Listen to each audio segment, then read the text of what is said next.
శ్రీమాత్రే నమః. బ్రహ్మవాక్కు YouTube channel ప్రేక్షకులకు స్వాగతం. సత్యాసత్యాలు దేవుడికి తెలుసు అంటారు. నీరు పల్ల మెరుగు నిజం దేవుడెరుగు. బిడ్డ పుట్టుక తల్లికే తెలుసనే నానుడులు ఎన్నో వింటుంటాం. మనము చేసేదేదైనా ఏది సత్యం ఏది అసత్యం ఈ రెండింటి స్వరూపము తెలిసినవాడు భగవంతుడొక్కడే. ఇందులో అనుమానం లేదు. ఇతరులు ఎవరైనా సరే తేల్చి చెప్పడము అసాధ్యం. అబద్ధమాడితే దానివల్ల కలిగే దుష్పరిణామమేమిటో సాహిత్యంలో అనేక ఉదాహరణలున్నాయి. మహాభారత ఆదిపర్వ ప్రారంభంలో భృగు మహర్షి కథ వల్ల బోధపడుతుంది. భృగువు గొప్ప అగ్నిహోత్రి. ఆయన భార్య పులోమ చాలా అందగత్తె, నిండు గర్భవతి.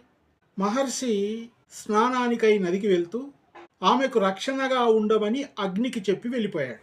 పులోముడనే రాక్షసుడు ఈ పులోమ వివాహం కాకముందు ఆమె అందచందానికి ముగ్ధుడై ఆమెను ప్రేమించాడు. కానీ ఆ విషయం పులోమకు తెలియదు. ఆమె తండ్రి గారి దగ్గరికి వెళ్ళి తనకిచ్చి వివాహం చేయమని అడిగాడు. నీవెంత గొప్పవాడివైనా రాక్షస జన్మెత్తావు కాబట్టి నీకు ఇవ్వడం కుదరదన్నాడు. కొన్నాళ్లకు భృగు మహర్షితో ఆమెకు వివాహమైంది. ఇప్పుడు ఆ రాక్షసుడు భృగువు లేని సమయంలో ఆశ్రమానికి వచ్చాడు. అగ్నితో ఈమె ఎవరని అడిగాడు. అగ్ని ధర్మ సందేహంలో పడిపోయాడు. అబద్ధమాడము బ్రహ్మజ్ఞాని అంటే బ్రాహ్మణుని యొక్క శాపము, ఇవి రెండూ సమస్యలే. శాపభయాన్ని ఎలాగో ప్రయత్నం చేత తొలగించుకోవచ్చు, కానీ అబద్ధం వల్ల కలిగే పాపాన్ని మోయడం అతి కష్టం. అందుకే ఈమె పులోమ అని నిజం చెప్పేస్తాడు.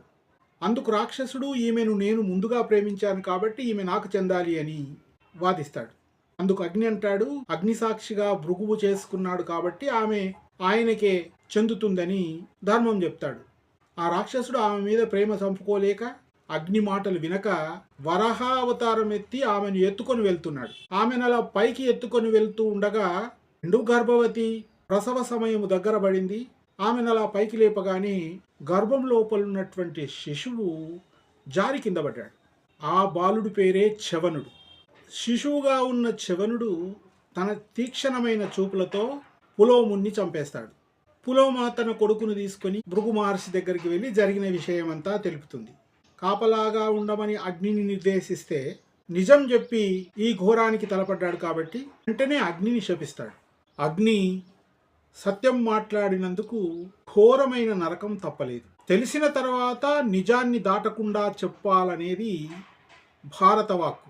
దాచినట్లయితే భగవంతుడు శిక్షిస్తాడని తెలియజేశారు. భగవంతుడు ఎల్లప్పుడూ ధర్మాన్ని రక్షిస్తూ వృద్ధిపరుస్తూ సత్యానికి శుభం చేకూరుస్తాడు. సత్యధర్మాలను పరీక్షించే బాధ్యత ఆ భగవంతునిదే.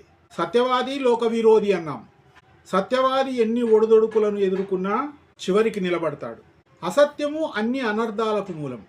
దాన్ని దరి చేరనీయకూడదు. మన తర్వాతి తరం వారికి సత్యం యొక్క విలువ తెలిపి సత్యమే మాట్లాడుమని తెలపాలని కోరుతూ సర్వే జనా సుఖినో భవంతు.